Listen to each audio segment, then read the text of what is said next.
My name is Paige Thornton. I'm 29 years old, and I work as an accountant at a mid-sized logistics company outside Chicago. 3 days before my brother's graduation party, my father looked me straight in the eyes and said, "I know you paid off the $680,000 mortgage, but we're giving this house to Dylan as a graduation gift." Then he added, "And you're not invited to the party." I didn't scream, I didn't cry. I just turned to my Uncle Marcus, the only person in that room who knew what my parents didn't, and asked, "Do you want to tell them, or should I?" Before I tell you what happened 3 days later at Dylan's graduation party, please take a moment to like and subscribe, but only if you truly enjoy this story. Drop a comment telling me where you're watching from and what time it is there. Now let me take you back to where this all began, 5 years ago, when I made a decision that changed everything. The Thornton family home sits on a quiet street in the suburbs of Chicago, a classic colonial-style house with 4 bedrooms, a wraparound porch, and 2 oak trees in the front yard that my grandfather planted 50 years ago. My father, Robert Thornton, retired early from his insurance job and treats that house like his crown jewel. My mother, Linda, is a homemaker who spent her whole life making sure everything looks perfect for the neighbors. And my brother Dylan?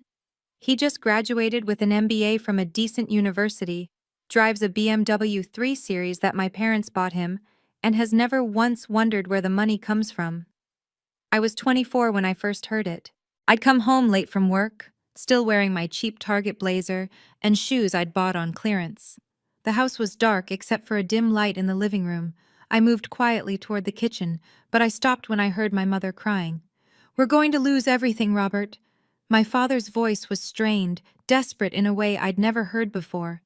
"The bank gave us 6 months. If we can't come up with $680,000, they're taking the house."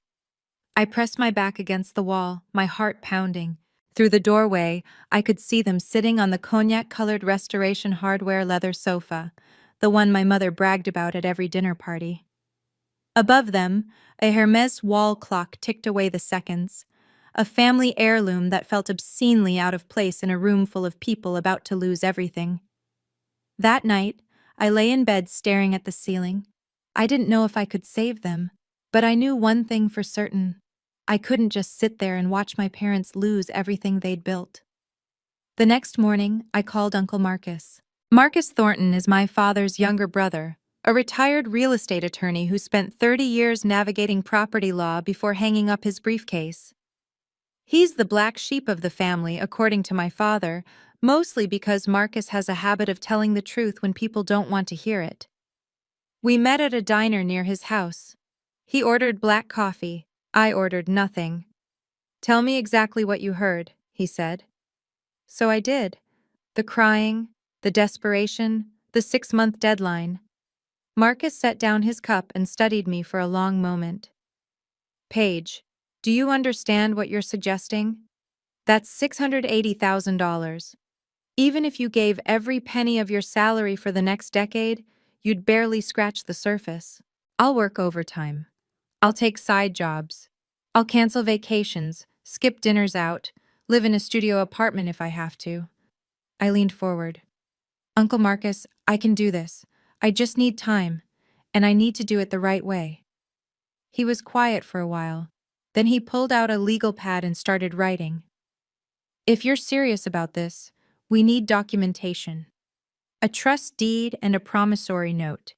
These establish you as the party paying off the mortgage, and if you pay it off completely, you become the beneficiary trustee of the property held in trust."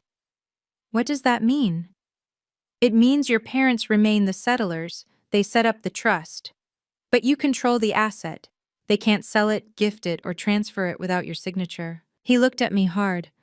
"I'll keep a copy in my safe, just in case." I nodded. "I'm not doing this for money, but I don't want my sacrifice to disappear either." 5 years. That's how long it took. 60 months, 1,825 days. I moved out of my decent apartment and into a studio that was 400 square feet of cracked linoleum and IKEA furniture. I assembled myself at midnight. My coworkers went to Cabo for spring break. I picked up extra shifts. They bought new cars.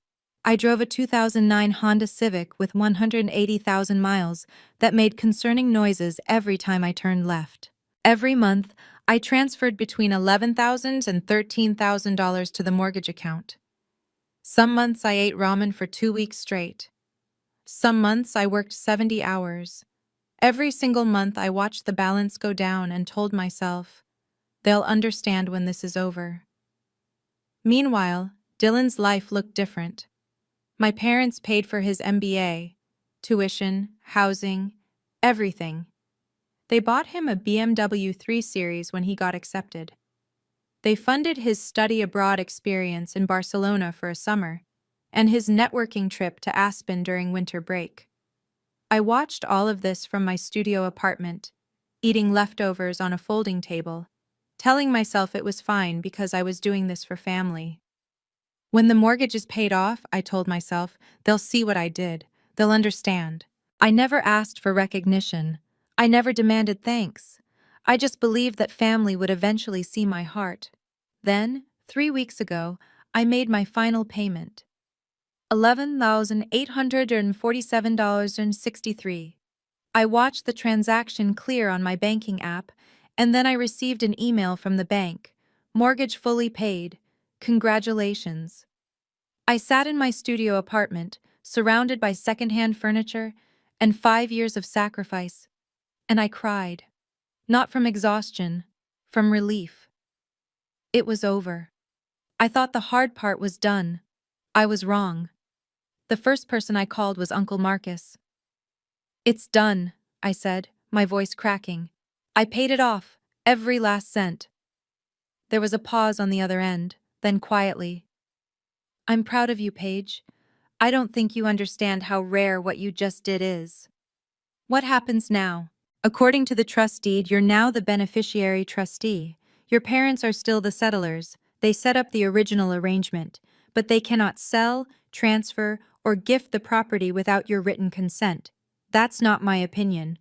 That's the law. I exhaled slowly. I'm not trying to take anything from them. I want them to know what I did. I want them to see me. Then go home. Dylan's graduation party is next week. Talk to them privately. Explain everything. If they're the people you believe they are, they'll do the right thing. And if they're not? Marcus paused. The documents are still in my safe. If you ever need them, I'll bring them myself. 2 days later, I received a text from my mother. Dylan's graduation party is Saturday. Come early to help set up? You're always the most reliable one. Love, Mom. I stared at that message for a long time. You're always the most reliable one. For years, that sentence had felt like a compliment. Now, reading it again, I realized what it really meant. I was the one who showed up. I was the one who helped without asking for anything. I was the one who could be counted on to give and give and give. I didn't know it then, but that text would be the last time my mother ever called me reliable. 3 days before the party, I drove home for a family dinner. The moment I walked through the front door, something felt wrong. The dining room had been transformed. My mother had brought out the good china, the Wedgwood set with the cobalt blue trim that she only used for holidays and important announcements.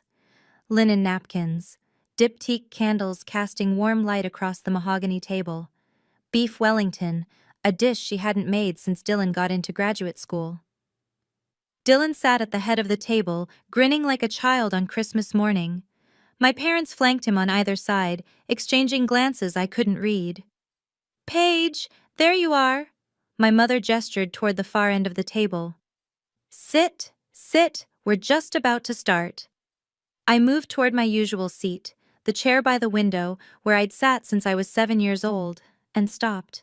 Dylan was in my chair. Oh, we shuffled things around, my mother said breezily. Dylan wanted the view tonight. You can sit at the end. The end of the table. The seat furthest from the conversation. The seat reserved for distant relatives and afterthoughts. I sat down without a word.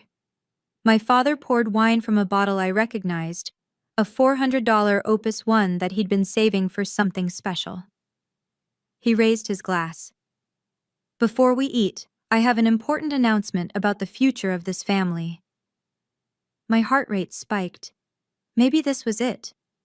Maybe they were going to acknowledge what I'd done. Maybe 5 years of silence and sacrifice were finally about to pay off. My father smiled at Dylan, then at my mother.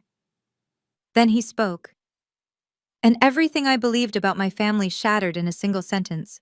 We've decided to give this house to Dylan as a graduation gift. The words hung in the air like smoke. My father's face was radiant, proud, certain, the face of a man who believed he was doing something noble.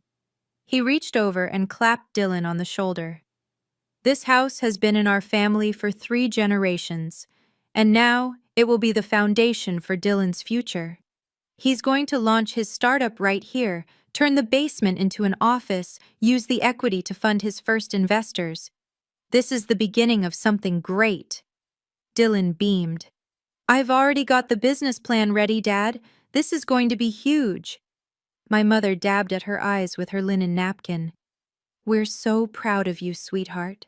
I sat frozen at the end of the table, my wine untouched, my food growing cold. They can't do this. The words screamed inside my head, but my mouth wouldn't move. They can't just give away a house I spent 5 years paying for. Finally, I found my voice. What about the mortgage? My father waved his hand dismissively. Taken care of. We don't owe a single penny anymore. I know it's taken care of. My voice was steady, but my hands were trembling under the table. I'm the one who paid it off, $680,000, over 5 years. The silence that followed was absolute. Then my father laughed, not a confused laugh, not an uncomfortable laugh, a dismissive laugh, the kind you give a child who's said something ridiculous. Paige, what are you talking about? You sent some money home to help with expenses. That was rent. We never asked you to pay off the mortgage. My mother nodded quickly. Of course. Just like any child living with their family would contribute. I felt the blood drain from my face. Rent? My voice came out hollow. I haven't lived here in 5 years. I've been in a studio apartment, working double shifts, giving up everything. Paige. My mother's tone sharpened, a warning wrapped in sweetness. Let's not make this difficult. This is Dylan's moment. We can discuss finances another time. Another time? I stared at her in disbelief.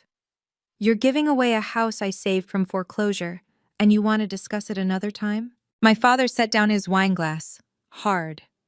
The crystal rang against the mahogany. Enough! His voice was cold now, the warmth from a moment ago completely gone. This is my house. It has been my house for 30 years. Whatever contributions you made were appreciated, but they don't change who owns this property. The deed is in my name. The decision is mine. He looked at me the way you look at an employee who's overstepped. You need to accept this with grace, Paige. This is what's best for the family. Dylan shifted uncomfortably in his seat, my seat, but said nothing.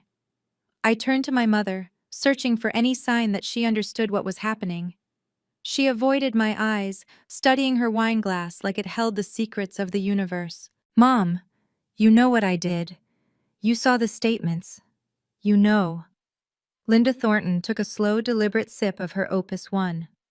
Paige, she said quietly, let's not ruin dinner. You always find a way to make everything complicated.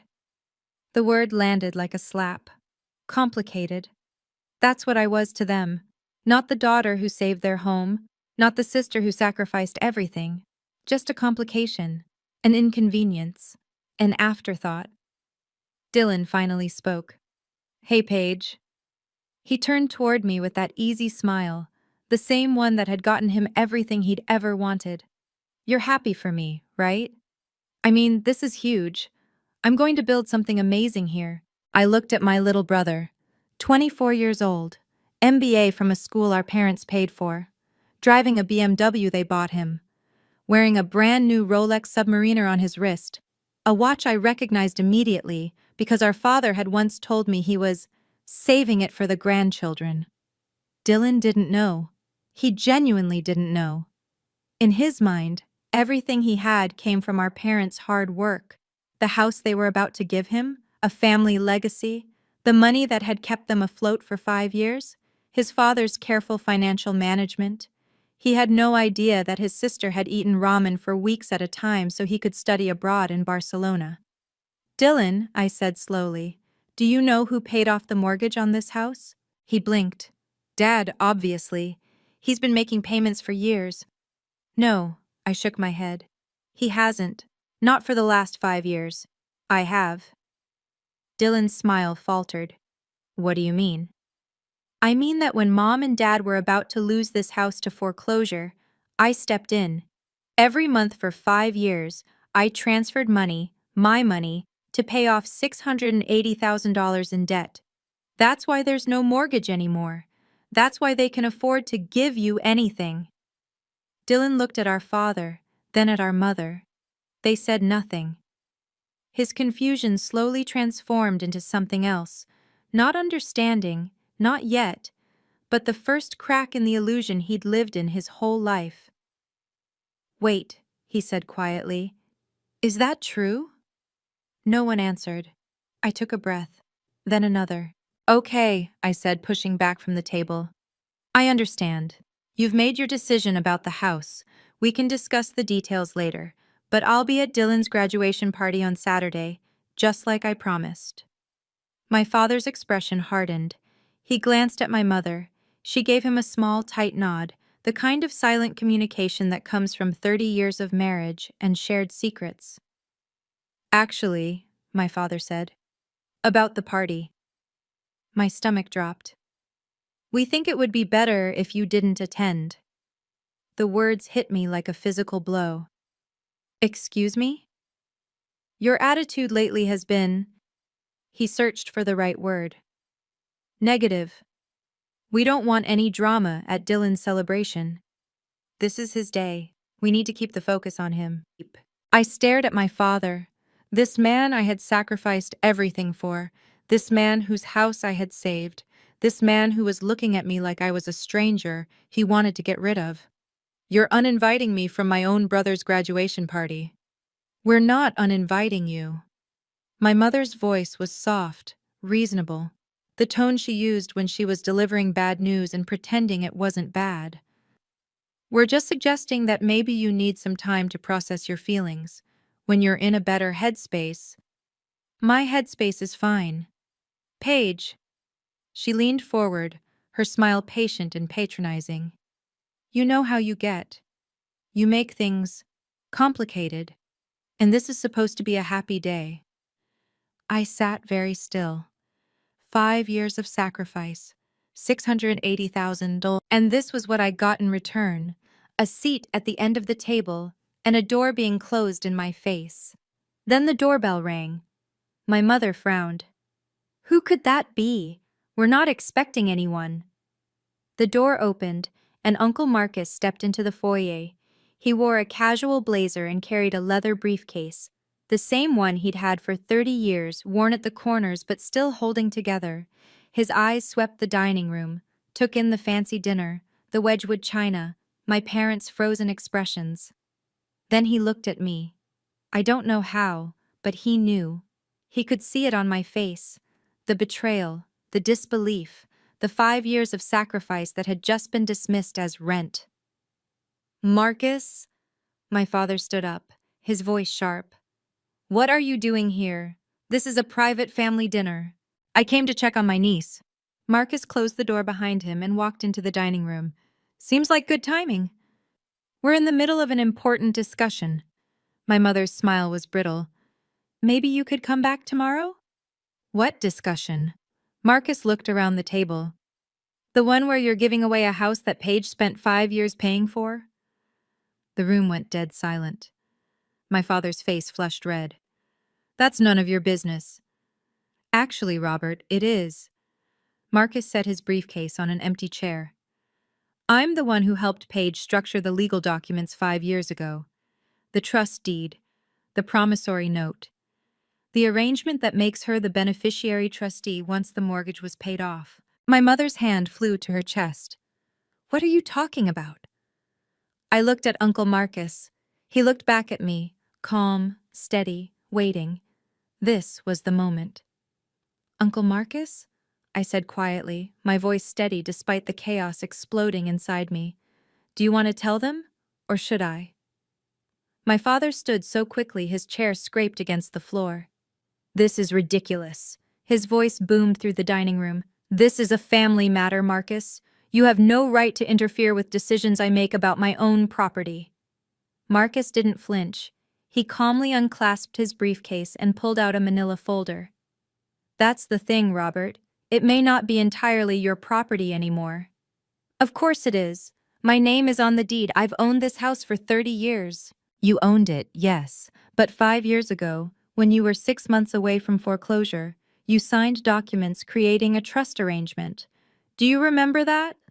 My father's face went pale. My mother clutched her napkin like a lifeline. That was just paperwork. Legal formalities. It didn't mean anything. Every legal document means something. Marcus opened the folder. You and Linda are the settlers. You established the trust. But the terms clearly state that whoever pays off the mortgage in full becomes the beneficiary trustee. That person gains controlling interest in the property held in trust. Dylan looked back and forth between them, completely lost. Wait, what's a beneficiary trustee? It means, Marcus said slowly, that your sister now has legal authority over this property. Your parents cannot sell it, transfer it, or gift it to anyone without her written consent. My mother burst into tears. This can't be happening. We didn't know. We never agreed to this. You did agree to it. You signed the documents. I witnessed your signatures myself. Marcus turned to me. Paige, do you have anything you want to say? I looked at my parents, their shocked faces, their desperate eyes. I don't want to fight, I said quietly. I just want the truth to be acknowledged.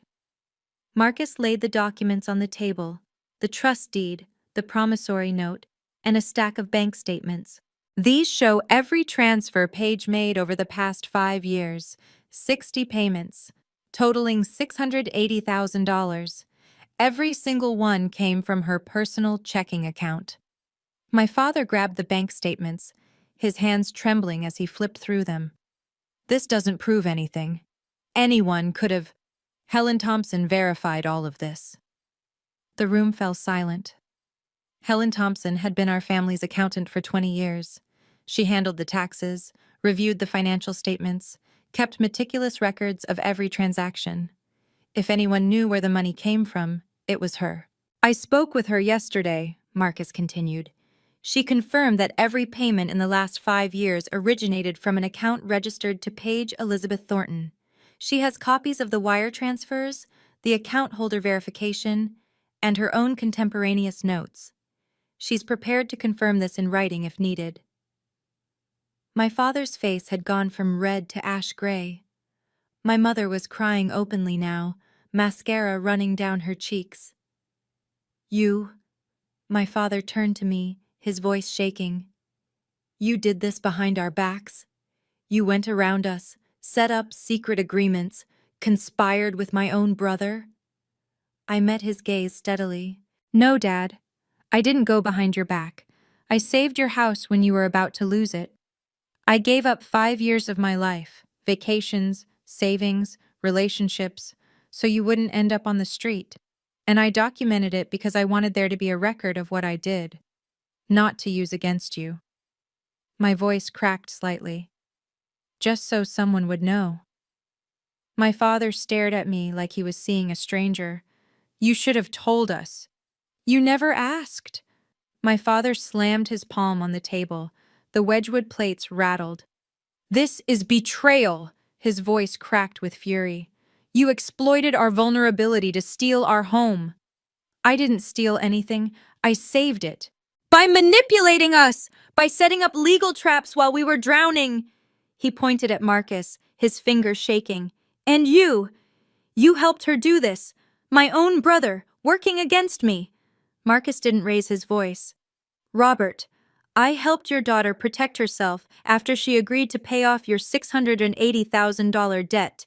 If that feels like betrayal to you, maybe you should ask yourself why. My mother sobbed into her napkin. How could you do this to us, Paige?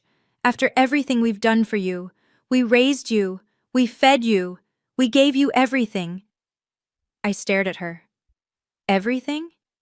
They'd paid for Dylan's MBA while I worked 2 jobs to get through a state school. They'd bought him a BMW while I drove a 15-year-old Civic. They'd sent him to Barcelona while I ate ramen in a studio apartment. But I didn't say any of that. What was the point? Mom, I said quietly, I'm not trying to hurt you. I'm just trying to make sure that what I did isn't erased, that I'm not forgotten. Forgotten? She looked at me with genuine confusion. We've never forgotten you. You just uninvited me from my own brother's graduation party. She opened her mouth, closed it, looked at my father for support. He was still glaring at Marcus, his chest heaving. Dylan sat frozen, his expensive watch gleaming under the chandelier, his untouched beef Wellington growing cold. For the first time in his life, the golden child had nothing to say. And neither did I. I stood up slowly, pushing back my chair. I'm not here to argue, I said. I came tonight hoping we could talk about this privately.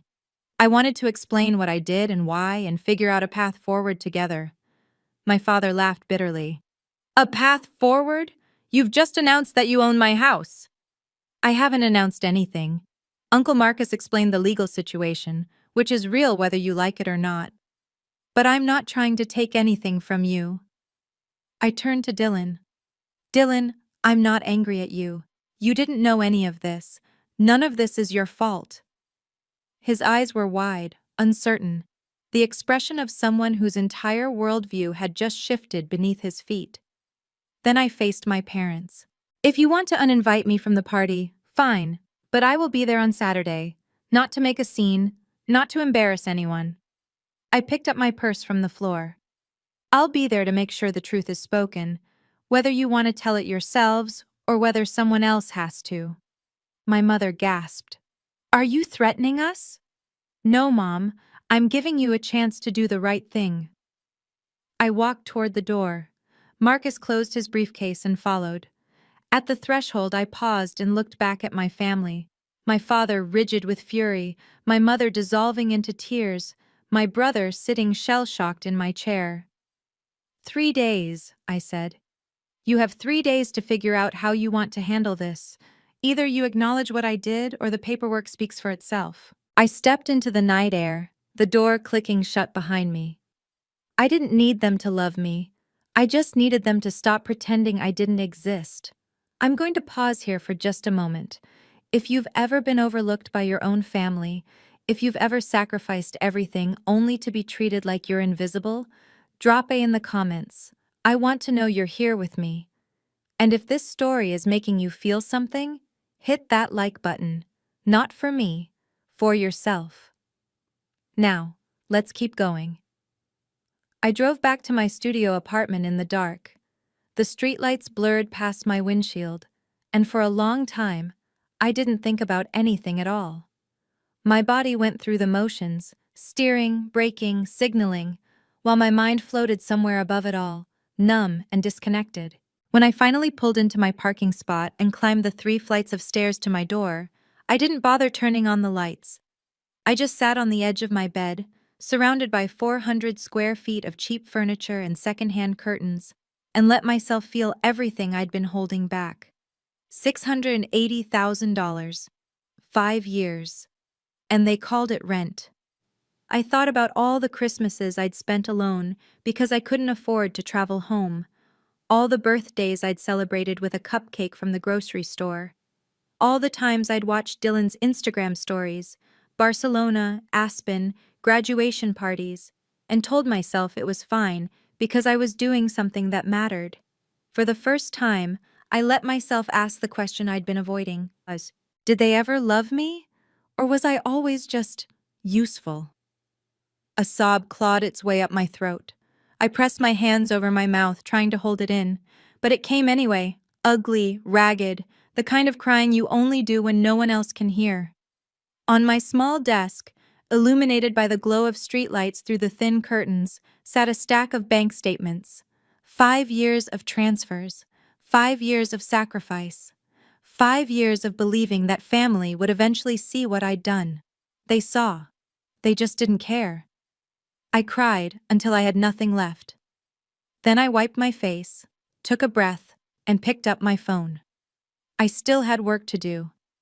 The next morning, my phone was flooded with messages. Aunt Ruth. Paige, I am very disappointed in you. Your mother called me in tears.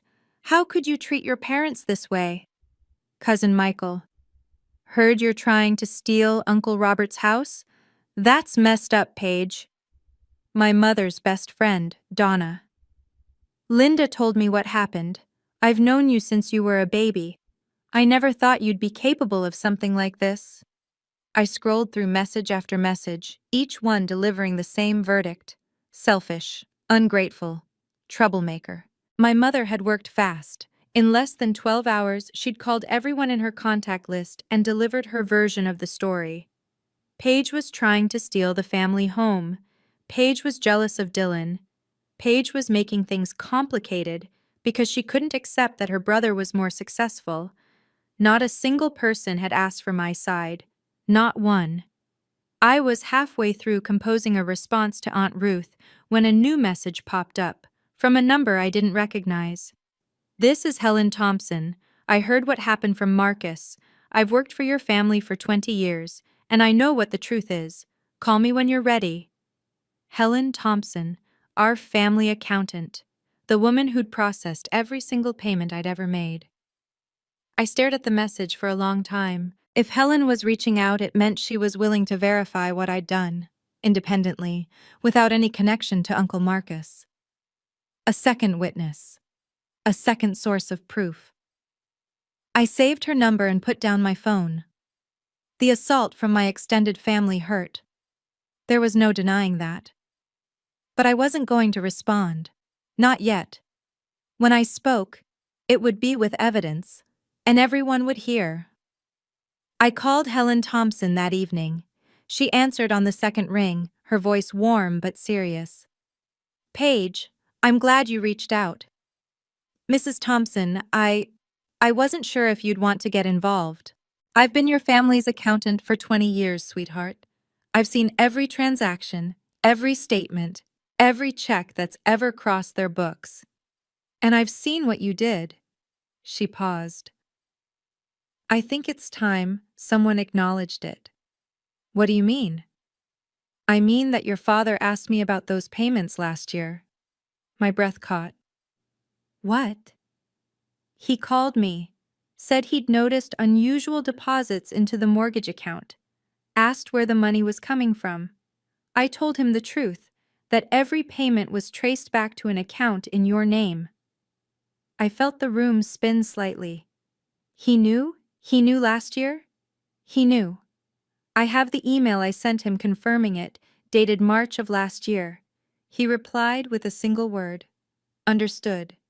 And then he never mentioned it again. I closed my eyes. All this time, I'd thought my parents were simply unaware, that they'd been too proud or too distracted to notice what I was doing for them. But my father had known. He'd asked. He'd received confirmation, and he'd chosen to pretend he didn't. Mrs. Thompson, I said slowly, if I needed you to verify these payments, publicly, would you be willing? I have 5 years of records, wire transfer confirmations, and my own contemporaneous notes from every quarterly review. If you need a witness, I'm ready. I thanked her and hung up. Then I sat in the dark of my studio apartment, processing what I'd just learned. My father hadn't forgotten my sacrifice. He'd buried it. And that was so much worse.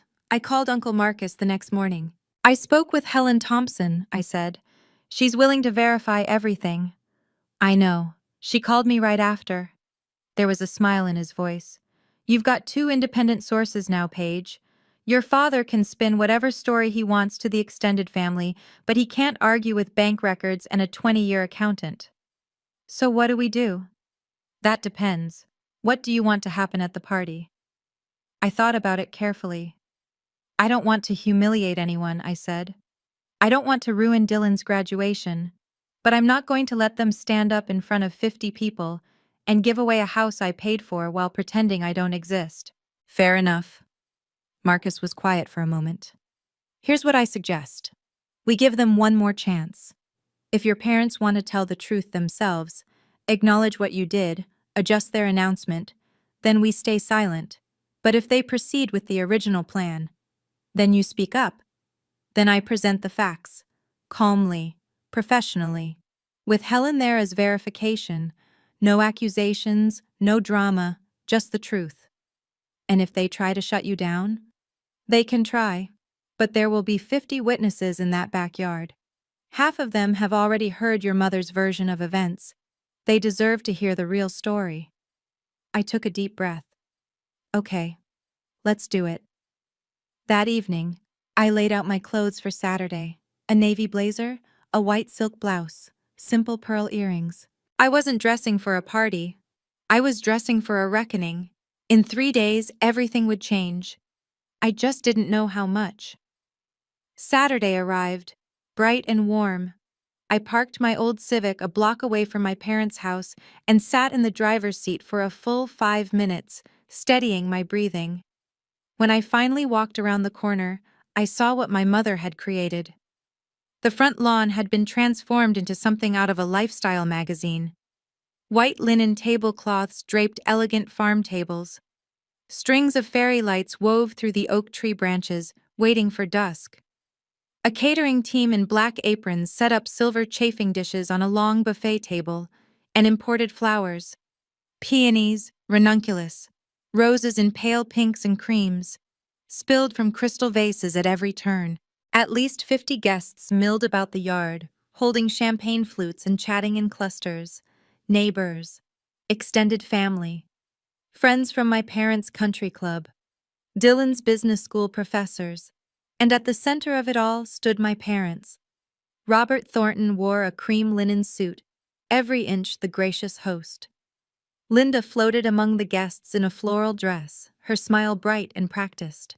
They looked like the perfect couple celebrating their perfect son's perfect achievement. No one would ever guess they were about to give away a house that wasn't entirely theirs to give. I spotted Grandma Eleanor in the corner, seated in her wheelchair with a blanket over her knees. At 82, she rarely spoke anymore, but her eyes were sharp, watching everything. When she saw me, she gave a small nod. I nodded back. Across the yard, I caught sight of Uncle Marcus near the hedge, Helen Thompson beside him. They were dressed conservatively, blending into the crowd. Marcus met my eyes and gave an almost imperceptible signal. We were ready. Now it was just a matter of waiting for my parents to make their choice. An hour into the party, my father tapped a silver spoon against his champagne flute. "Everyone, may I have your attention, please?" The crowd quieted, turning toward the small platform that had been set up near the oak tree. My father stood at the center, my mother beside him, Dylan grinning on his other side. "Thank you all for being here to celebrate our wonderful son's MBA graduation." My father's voice carried across the lawn, warm and confident. "Dylan has worked so hard to get to this moment, and we couldn't be prouder." Polite applause rippled through the crowd. "But today isn't just about the degree." My father paused dramatically. "Today we're announcing something even bigger." He reached into his jacket pocket and pulled out an envelope, thick, cream-colored, tied with a ribbon. "This house has been in the Thornton family for 3 generations, and today we're officially passing it on to the next." He handed the envelope to Dylan. "Son, this property is now yours, your foundation, your future, your legacy." Dylan opened the envelope and pulled out a decorative certificate. Not an actual deed, I noticed, just a symbolic gesture. But the crowd didn't know that. They erupted into applause, phone cameras flashing. "Speech, speech," someone called. Dylan stepped forward, clutching the certificate, his Rolex catching the afternoon sun. "I don't know what to say," he began, his voice slightly choked. This is incredible. I promise I'll make this family proud. This house is where I'll build my empire. I looked at Uncle Marcus. He looked at Helen Thompson. Then he looked at me and raised his eyebrows. Now? I took a breath, stepped forward and called out, "Actually, before we continue, I think there's something important everyone should know." 50 heads turned toward me. My father's smile froze. My mother's champagne flute stopped halfway to her lips. "Paige." My father's voice was tight, controlled. "We talked about this. This isn't the time." "Actually, Dad, I think this is exactly the time." I walked slowly toward the platform, my heels clicking on the flagstone path.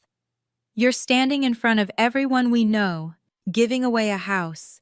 I think they deserve to know the full story." Murmurs rippled through the crowd. Aunt Ruth whispered something to Cousin Michael. A few of Dylan's professors exchanged confused glances. My mother stepped forward, her smile strained.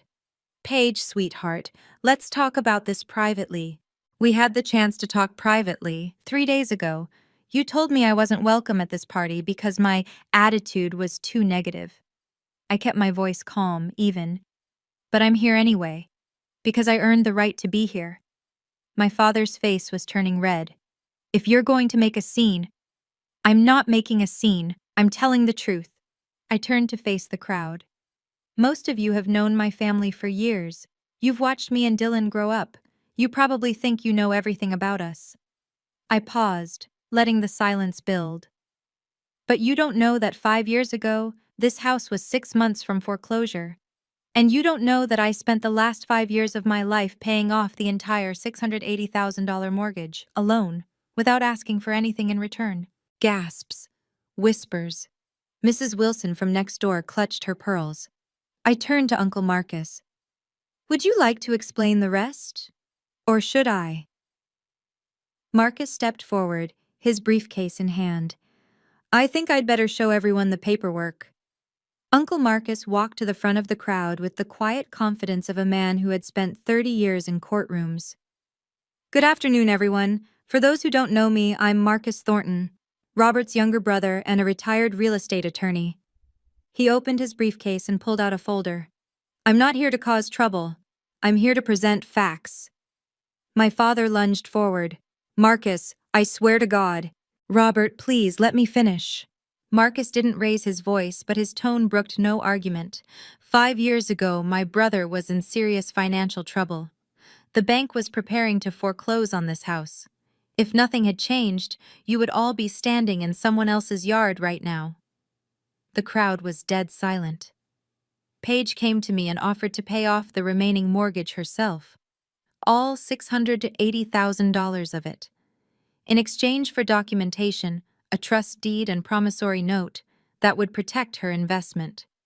These documents clearly state that upon full payment of the mortgage, Paige becomes the beneficiary trustee of the property. He held up the papers for everyone to see. "What does that mean in plain English?"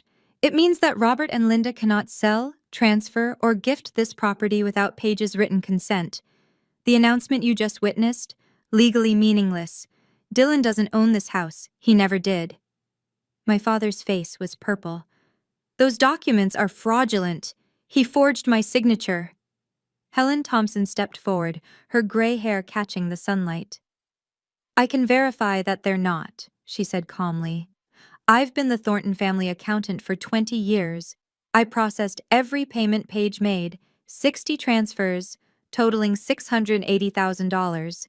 I have bank records, wire confirmations, and my own notes. It's all legitimate." The crowd erupted. Voices exploded across the lawn. "Did you know about this?" "I had no idea." "She paid the whole thing herself?" "Why didn't they ever say anything?" Helen Thompson stood beside Uncle Marcus, her presence calm and unshakable. "For the record," she continued, raising her voice over the noise, "Robert asked me about these payments last March. I sent him an email confirming that all deposits originated from Paige's personal account. He acknowledged receipt." All eyes turned to my father. His face was ashen. That's out of context. I didn't understand what I was reading." "You replied with the word understood," Helen said evenly. I have the email. Mrs. Wilson, our neighbor of 15 years, stepped forward. Her husband had golfed with my father every Sunday morning for a decade. Robert, she said slowly, are you telling me that all those times you bragged about paying off your mortgage early, about being debt-free, that was actually your daughter's money? My father couldn't meet her eyes. Aunt Ruth, who had sent me that furious text message about stealing my parents' home, stood frozen, her face pale. Linda called me yesterday, she said quietly. She told me Paige was trying to take everything from them, that Paige was jealous of Dylan, that... She trailed off, looking at me. That wasn't true, was it? No, I said. It wasn't. The crowd shifted, murmuring. People who had looked at my parents with admiration moments ago now stared at them with something else entirely. Doubt, disappointment, the beginning of understanding. My mother was crying again, but this time no one moved to comfort her. And Dylan, poor Dylan, stood clutching his worthless certificate, looking like a man who had just watched his entire foundation crumble. Dylan stepped down from the platform, his legs unsteady. Wait, his voice was barely audible. Paige, you paid off the mortgage? The whole thing? I turned to face him. My little brother, still holding that decorative certificate like it meant something. Yes, Dylan, every month for 5 years. While you were studying abroad and buying BMWs and planning your startup, I was working double shifts and living in a studio apartment, sending every spare dollar to the bank so Mom and Dad wouldn't lose their home. He stared at me, his face cycling through confusion, disbelief, and something that looked almost like horror. I didn't know, he whispered. Nobody told me.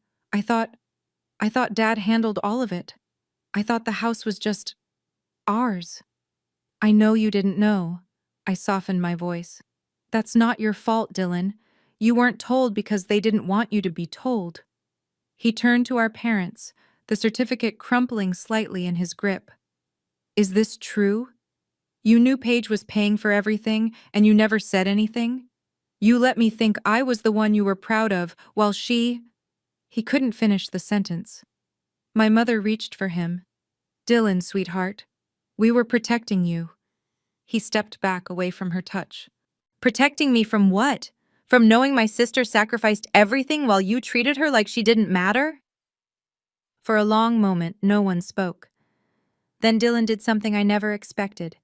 He looked at me, his eyes glistening. I'm sorry, Paige. I'm so sorry. I didn't know. I nodded slowly. I know you didn't. I don't want this. He held up the certificate. I don't want a house that was given to me by pretending you don't exist. He let it fall to the ground. My father exploded. This is absurd! He stepped forward, addressing the crowd with the desperation of a man watching his kingdom crumble. You're all being manipulated. This is a family matter, private business, and my brother has turned it into a public spectacle to humiliate me. He pointed at Uncle Marcus with a shaking finger. You've always been jealous of me, haven't you? Always resented that I was the successful one, the one with the family, the one who made something of himself. Robert, Marcus's voice was calm. This isn't about me. This is about the daughter you tried to erase. I didn't erase anyone. You took her money, denied her contribution, uninvited her from her own brother's party, and were about to give away a house she legally controls without ever acknowledging a single thing she did for you. The crowd watched in uncomfortable silence. No one was reaching for champagne anymore. Mrs. Wilson's husband cleared his throat. Robert, I've known you for 15 years. We've golfed together every Sunday. You told me you were financially responsible, that you managed your money the old-fashioned way. Was any of that true? My father couldn't answer. My mother had collapsed into a chair, sobbing into her hands. You don't understand, she wept. We did everything for our children. Everything. We just wanted what was best. For Dylan, I said quietly. You wanted what was best for Dylan. She looked up at me, mascara streaking down her cheeks. Paige. It's okay, Mom. I understand now. I took a breath. I understand that in this family, I was never meant to be seen. I was just supposed to give quietly and disappear. I looked at my father, my mother, my brother. But I'm not disappearing anymore. A soft voice cut through the tension. May I say something? Everyone turned. Grandma Eleanor was being wheeled forward by her nurse, her thin hands gripping the armrests of her wheelchair. At 82, she rarely spoke anymore, but when she did, people listened. I've been watching, she said, her voice frail but clear. I've been watching for a long time. She looked at my father, her son. Robert, I receive emails from the bank. I'm still listed as a co-owner from when your father and I first bought this house in 1972. I've seen every statement. I know whose name was on those payments. My father went very still. I kept quiet, Grandma Eleanor continued, because I believed you would eventually do the right thing. I believed you would acknowledge your daughter. I believed, her voice wavered slightly, that I had raised a better man than this. The silence that followed was devastating. Then she turned to me, her eyes softening. Paige, come here. I walked to her slowly, kneeling beside her wheelchair. I've wanted to tell you something for a long time, she said, but I was waiting for your father to be the man he should have been. She reached out and took my hand, her grip surprisingly strong. I'm proud of you. I've always been proud of you, and I'm sorry I didn't say it sooner. Tears spilled down my cheeks. In this family, Grandma Eleanor said, loud enough for everyone to hear, no one should ever be invisible because they're a daughter instead of a son. Paige saved this house. Paige deserves to be honored, and if her own parents won't say it, she looked at Robert with something close to contempt, then I will. The crowd shifted, and something in the air changed. I stood slowly, my grandmother's hand still holding mine. The crowd waited. My parents waited. Dylan waited. For a long moment, I said nothing at all. Then I spoke. I didn't come here to take anything. My voice was steady, calmer than I expected. I didn't come here to humiliate my parents or ruin my brother's day. I came here because I spent 5 years being invisible, and I finally decided that I deserved to exist. I looked at my father, then my mother. You can continue living in this house. I'm not going to throw you out or sell it from under you, but from now on, any major decisions about this property require my consent. That's not revenge. That's just the law. The same law that existed when I signed those documents 5 years ago. I turned to Dylan. I don't hate you. I never have. But I need you to understand that my sacrifice wasn't rent. It wasn't helping out. It was everything I had for 5 years so that you could have the life you have now. Dylan nodded slowly, his eyes red. Finally, I faced my parents one last time. I am still your daughter. That will never change. But from this moment forward, respect is not optional. It's not a gift you give when you feel like it. It's a requirement. I picked up my purse from where I'd set it on a nearby table. I love you. Despite everything, I love you. But love without respect isn't enough anymore. I walked toward the gate, past the silent crowd, past the fairy lights and the imported flowers and the champagne that no one was drinking anymore. At the threshold, I paused. Thank you all for listening. Enjoy the rest of the party. Then I walked away. I'm going to step out of the story for just a second. If you're still watching, ask yourself, is there someone in your life who gave everything and never got recognized? Maybe it's you. Maybe it's someone you know. If this story is resonating, hit that like button. And stay with me, because what happened after that party changed everything. Now, back to my story. The party dissolved within the hour. I watched from my car, parked a block away as guests trickled out, conversations hushed, expressions troubled. Mrs. Wilson paused at the gate to say something to her husband. He shook his head slowly. Aunt Ruth walked out without looking back, her earlier certainty replaced by something closer to shame. Before driving away, I saw a few people approach me. Mrs. Wilson knocked on my window. I rolled it down. Paige. Her voice was gentle. I've lived next door to your family for 15 years. I always thought they were. Well, I thought I knew them. She paused. I had no idea. I'm sorry I assumed the worst about you. Thank you, Mrs. Wilson. Your grandmother was right. She reached through the window and squeezed my hand. You deserved better. A few others stopped by, people I barely knew, friends of friends, all expressing variations of the same sentiment. We didn't know. We're sorry. You should be proud of yourself. By the time I finally drove away, the backyard was nearly empty. The fairy lights were still twinkling. The champagne bottles sat untouched on the buffet table. The decorative certificate lay crumpled on the grass where Dylan had dropped it. My parents stood alone on the platform, surrounded by the wreckage of a celebration that had turned into something else entirely. And for the first time in 5 years, I didn't feel invisible. I didn't feel proud, exactly. And I definitely didn't feel happy. But I felt real, seen, acknowledged. When I got home that night, I sat in my studio apartment, the same 400 square feet where I'd eaten ramen and worked overtime and quietly saved a house that was never supposed to be mine. And I slept better than I had in years. Dylan called me a week later. I almost didn't answer. But something in me, maybe the part that had always loved my little brother despite everything, made me pick up. Hey. His voice was different, quieter, less certain. Hey, can we meet? I need to talk to you, in person. We met at a coffee shop halfway between my apartment and our parents' house. Dylan was already there when I arrived, sitting in a corner booth staring at his untouched latte. He looked up when I sat down. I've been thinking, he said slowly, about everything, about the last 24 years, about all the things I just accepted as normal. I waited. Mom and Dad paid for my tuition, bought me a car, funded my trips, and the whole time I thought it was because they were successful. He laughed bitterly. I thought they were good with money. I had no idea it was because you were bleeding yourself dry to keep them afloat. You didn't know, Dylan.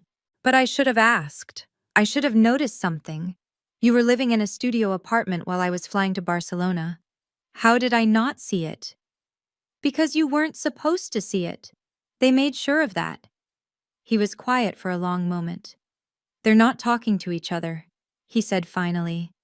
Dad's been sleeping in the living room. Mom cries all the time. They're furious. At each other, at Uncle Marcus, at everyone except themselves. Are they angry at you?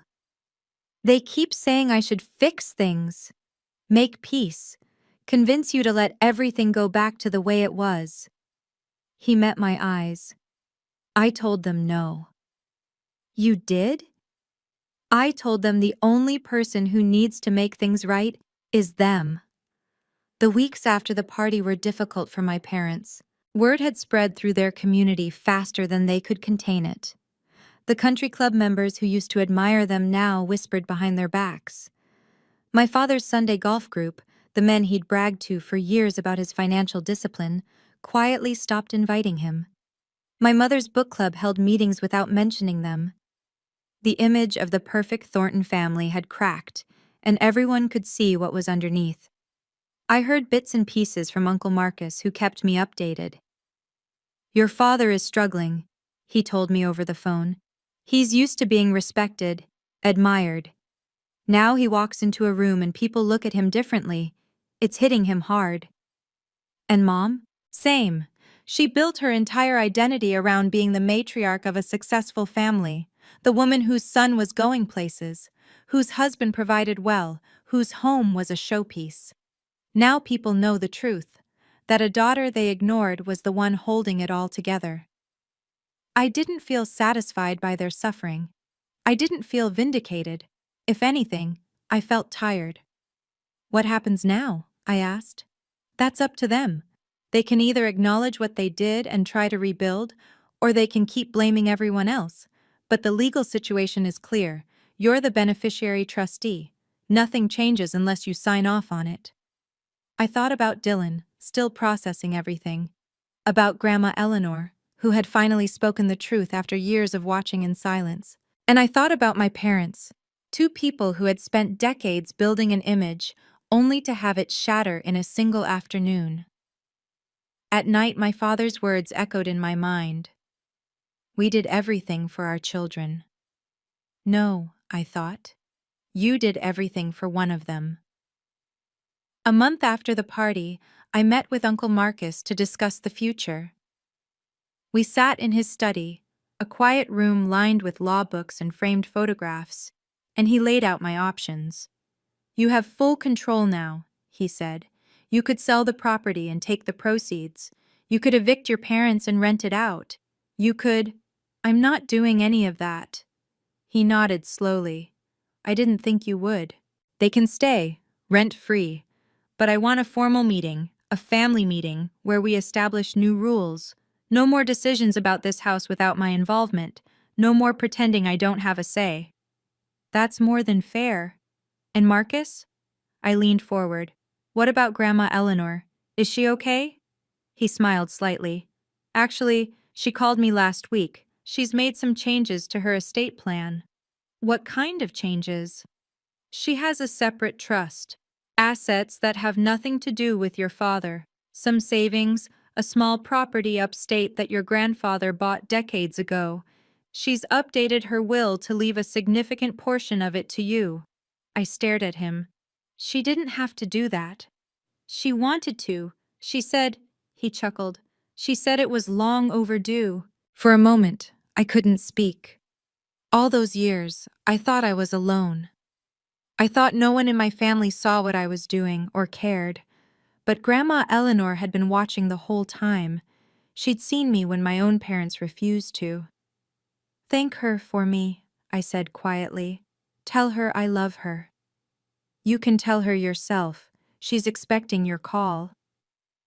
I left Marcus's house that evening feeling lighter than I had in years. The battle wasn't over. But for the first time, I wasn't fighting alone. 6 weeks after the party, the family meeting finally happened.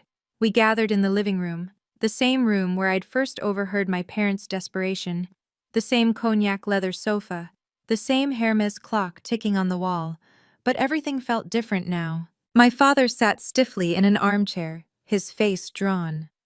My mother perched on the edge of the sofa, her hands folded tightly in her lap. Dylan sat apart from them, closer to me than I expected. Uncle Marcus acted as mediator. We're here to establish a path forward, he said.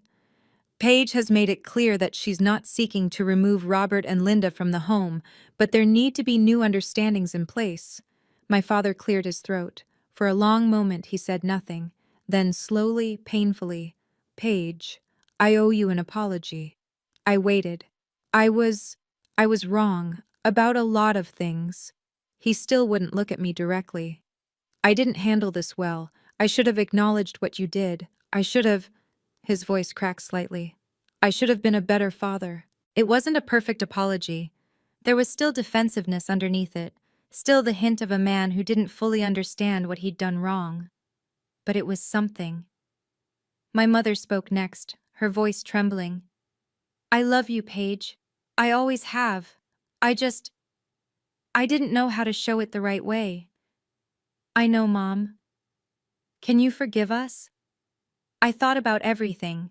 The 5 years, the $680,000, the seat at the end of the table, the words, you make things complicated. And I gave them the only honest answer I had. I need time. Forgiveness doesn't happen all at once. But I'm willing to try. Dylan reached over and squeezed my hand. 6 months later, my life looked completely different. I'd moved out of the studio apartment, finally, into a 2-bedroom place with actual closet space and windows that faced the sunrise. I bought furniture that I chose myself. A soft gray couch, bookshelves I spent a whole weekend assembling, a real dining table where I could eat dinner like a human being instead of hunched over a folding tray. My job had improved too. The overtime I'd been working for years had caught someone's attention, and I'd been promoted to senior accountant with a raise that still felt surreal. For the first time in my adult life, I had money in savings that wasn't earmarked for someone else. Things with Dylan got better. We started meeting for lunch once a month, then every 2 weeks. He was different now, less certain, more thoughtful. His startup plans had been put on hold while he re-evaluated what success really meant. I didn't know if he'd ever fully understand what the last 5 years had cost me, but he was trying. That counted for something. My parents were harder. We spoke occasionally, carefully. The relationship was nothing like it had been before, but maybe that was okay. The old relationship had been built on me giving everything and expecting nothing. This new one, whatever it became, would at least be honest. Grandma Eleanor and I talked every Sunday morning now. She told me stories about my grandfather, about the early years of the house, about a time when the Thornton family had been different. "You remind me of him," she said once. "Quiet, steady, stronger than anyone realizes." I didn't cry often anymore, but that made me cry. Some wounds don't heal completely, but they do heal. I was living proof of that. If you're still listening, let me leave you with this. I didn't tell this story because I wanted revenge. I didn't share it because I needed the world to know how badly I was treated. I told it because somewhere out there, someone else is living the same story right now. Maybe you're the child who always gives, who always sacrifices, who always shows up, and never gets seen. Maybe you're exhausted from carrying a family that doesn't carry you back. If that's you, I want you to know something. You deserve to exist. You deserve to take up space, to be acknowledged, to have your sacrifices mean something. You don't have to scream or fight or tear everything down, but you do have to decide that you matter, even if nobody else does. Document what you do. Build relationships with people who see you clearly. And when the time comes, don't be afraid to speak the truth. I spent 5 years believing that family would eventually recognize my sacrifice, that love would be enough, that if I just gave a little more, tried a little harder, stayed a little quieter, they'd finally see me. They didn't. And that's not my failure. That's theirs. But the moment I stopped waiting for permission to exist, the moment I decided that I was worthy of being seen whether they agreed or not, everything changed. My name is Paige Thornton. I'm 29 years old. I paid off a $680,000 mortgage for a family that called it rent. And I don't regret a single dollar. Because in the end, that money didn't just save a house. It saved me. Thank you for staying with me until the end. If Paige's story touched something in you, hit that like button and share it with someone who needs to hear it. Subscribe and turn on notifications so you don't miss the next story. And if you want more, check out the video I've linked in the description. It's another story I think you'll connect with. See you next time.